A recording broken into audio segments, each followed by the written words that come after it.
The Berenstain Bears say their prayers.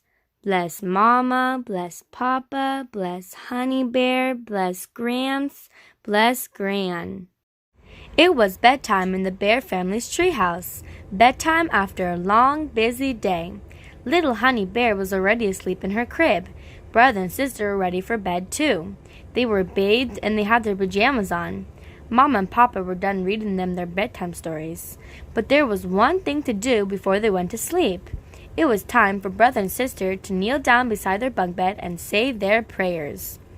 Bless Mama, bless Papa, bless Honey Bear, bless Grizzly Gramps, bless Grizzly Gran, bless Cousin Fred, Uncle Willie, and Aunt Min. Some evenings, they added a few more blessings, like bless our friends Lizzie and Barry, or bless Teacher Jane and Teacher Bob. But when they started adding bless Mayor Honeypot and Police Chief Bruno, Mama and Papa decided to draw the line. Mama and Papa were falling asleep before the cubs' prayers were over. Tonight, when Mama and Papa were giving the cubs their goodnight kiss, Brother asked a question. It was a question he had been thinking about for a while. Mama, he said, why do we say prayers before we go to sleep? I was at Barry Bruin's house for a sleepover last week, and he doesn't say prayers at all. Some people just don't believe in saying prayers, said Mama, but we pray at night so we can thank God for the blessings of the day. Do you and Papa always say your prayers before you go to sleep?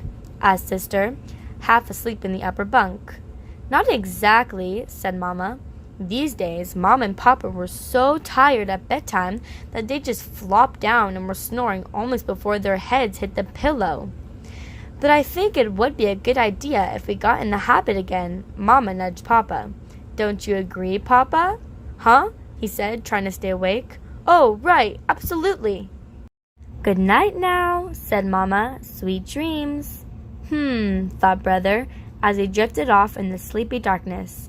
Mama's answer was okay, but he still had a few questions. The next morning, Brother and Sister were up bright and early. It was Saturday, and they had a little league game. Their team was called the Sharks.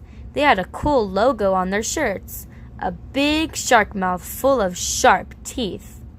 I feel hot today, said Sister, tying her shoes.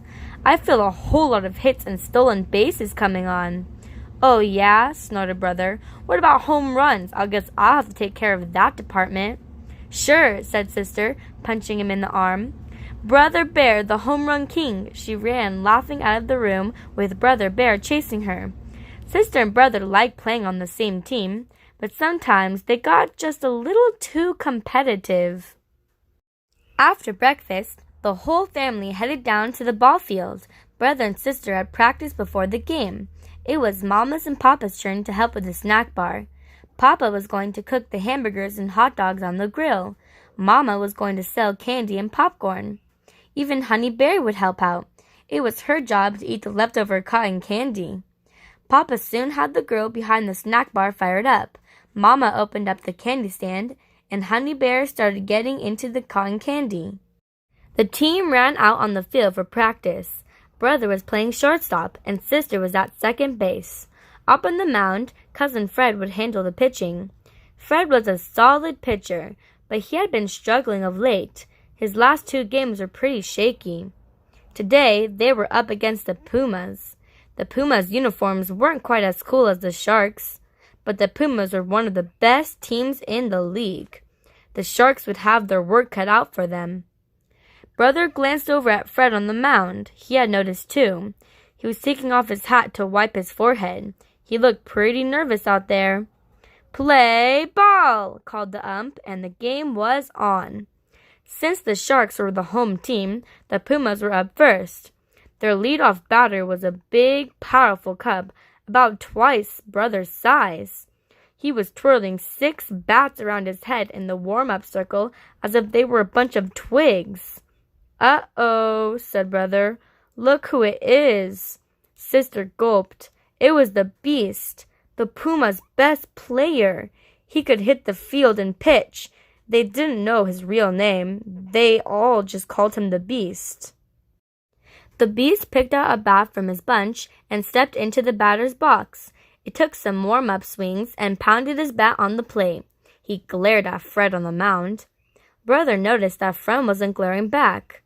In fact, he was standing quite still, his head bowed and his hands folded. It looked like his eyes were closed and his lips seemed to be moving. "Psst, Fred!" called Brother. "What's up?" But Fred didn't answer. He straightened up, took a deep breath, and went into his windup. He fired a fastball. There was a swish and a thump. The beast had missed. "Strike one!" called the ump. "Way to go, Freddie baby!" yelled Brother. "That's the way to pitch 'em in there. Just 2 more like that. You can do it." It was the sort of thing you always yelled to encourage the pitcher. But did Brother really believe that Freddie baby could do it? It turned out that Freddie baby could. There was another swish and another thump. "Strike 2!" yelled the ump. Another swish and a thump. "Strike 3!" called the ump. "You're out!" The batter had gone down swinging. The crowd in the stands cheered. The beast kicked the dirt in disgust as he trudged back to the dugout. Fred didn't look nervous anymore. Now it was the batter's turn to look nervous. Fred threw 6 more fastballs to 2 more batters. There were 6 swishes and 6 thumps. Cousin Fred had struck out the side. "That was some pitching, Fred," said Brother later on as he sat on the bench waiting to go up to bat.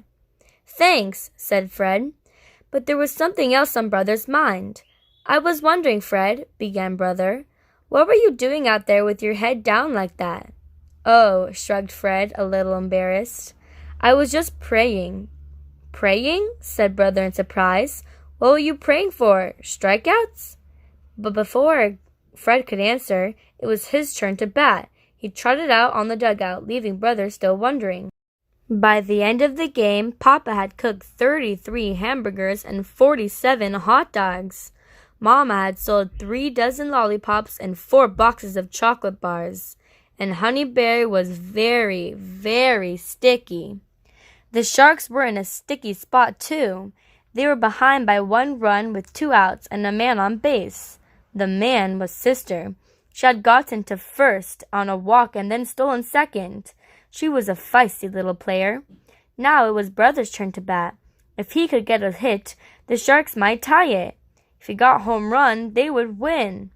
The Puma's pitcher was none other than the Beast. As he walked to the plate, Brother felt a little sick. Talk about pressure. Before he stepped into the batter's box, Brother decided to do something he had never done in a baseball game. He bowed his head, closed his eyes, and said a prayer. "Dear Lord," he prayed, "please let me get a hit." Feeling a little more confident, Brother stepped up to the plate. The Beast wound up and let it fly. Brother didn't even see it. "Strike 1!" called the ump. Brother gripped the bat tighter. He'd get the next one. Another scorcher screamed past. "Strike 2!" called the ump. Brother clenched his teeth.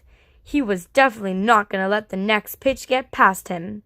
The Beast wound up, the ball flew, and Brother swung hard. Swish! Thump! "Strike 3!" bawled the ump. "You're out!" The game was over. The Sharks had lost, and Brother had struck out. "Way to go, Home Run King!" shouted Sister in disgust. She was angry that all her efforts to get on base had gone to waste. Brother trudged back to the dugout. His head hung low. He had never felt so awful in his life. Later, as he packed up his things, he found Fred standing next to him. "Don't let it get to you, Brother," said Fred. "That was a tough game. The Pumas are a good team." "Yeah," agreed Brother. "I tried everything. I even tried praying like you did when you shook out the Beast, but it didn't work for me." "Really?" said Fred. "What did you pray for?" "I prayed for a hit, naturally," said Brother. "Oh," said Fred, rubbing his chin. "I see." "Why?" asked Brother. "What did you pray for?" "I just prayed that I wouldn't get too scared," said Fred simply. Brother blinked at him. "I guess your prayer was answered." "Prayers are always answered," said Fred. Sometimes we just don't get the answer we expect. Say, he added, sniffing the air, do you smell something burning? That's when they noticed the column of thick black smoke rising from behind the stands. The snack bar, they both yelled and ran for it. The smoke was coming from a batch of burning hot dogs on the grill. Papa was covered with soot and was trying to put the fire out with his hat. Mama came running up with a fire extinguisher. A few good squirts and the flame was under the control. Honey Bear was laughing and clapping. Boy, coughed Fred, waving the smoke away. Maybe we should have prayed for rain. That evening at bedtime, brother and sister knelt down beside their bunk bed to say their prayers. Tonight they felt like a nice long one. Bless Mama, bless Papa, bless Honey Bear, bless Grizzly Gramps, bless Grizzly Gran, bless Cousin Fred, Uncle Willie, and Aunt Min. Bless our friends Lizzie and Barry, and bless Teacher Bob. And when they were finished, brother and sister woke Mama and Papa up and climbed into bed. Mama and Papa kissed them goodnight, turned out the light, and went downstairs. As brother lay drowsily in his bed, he started thinking over the day's baseball game. If only he had been able to get that hit, or even a home run. That was a tough game today, wasn't it? He said to sister up on the bunk bed. Yeah, answered sister. Tough on you, Mr. Strikeout King. What's that supposed to mean? Said brother, glaring up on the bottom of her bunk. I played my best. A strikeout like that could happen to anybody. But sister didn't answer. She was fast asleep. Brother rolled over and grounded his teeth. Sometimes Sister Bear made him so angry he could just... But then he thought of something. He thought of another prayer. Dear God, he prayed, please help me out with my little sister. And to his surprise, he found his prayer had been answered. He didn't feel angry anymore. Thanks for the help up there, he said, and with a sigh, he fell asleep.